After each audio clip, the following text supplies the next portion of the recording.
राजा और प्रजा की कहानी। बहुत समय पहले की बात है। एक राज्य था जहाँ एक बुद्धिमान और दयालु राजा राज करता था। उसके राज्य में लोग खुशहाल थे क्योंकि राजा हमेशा अपनी प्रजा की भलाई के बारे में सोचता था। एक दिन राजा ने सोचा, लोग कहते हैं मेरी प्रजा बहुत ईमानदार है, पर क्या सच में सब ईमानदार हैं? यह सोचकर उसने एक परीक्षा लेने का निश्चय किया।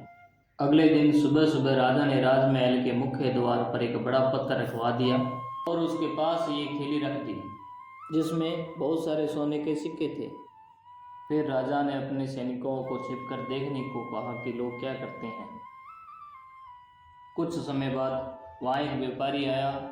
उसने पत्थर देखा और नाराज होकर बोला, यहाँ कोई सफाई क्यों नहीं करता? यह पत्थर रास्ते में पड़ा है। लेकिन उसने पत्थर उठाने की कोशिश नहीं की। वह पत्थर के चारों ओर घूमकर आगे बढ़ गया। फिर कुछ किसान आए, कुछ सैनिक आए, कुछ अमीर लोग आए। सबने वही किया, किसी ने पत्थर हटाने की कोशिश नहीं की।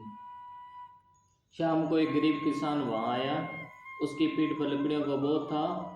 जब उसने पत्थर देखा तो बोला, यह तो किसी के गिरने का कारण बन सकता है, इसे हटाना चाहिए।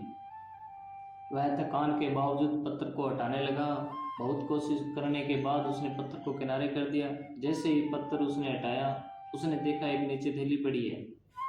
उसने थैली खोली तो उसमें सोने के सिक्के थे और एक चिट्ठी भी थी।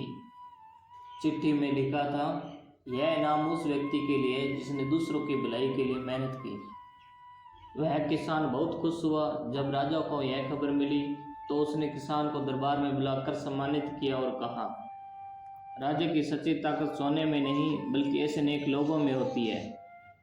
सीख, दूसरों के भलाई के लिए किया गया हर छोटा काम बहुत बड़ा फल देता है।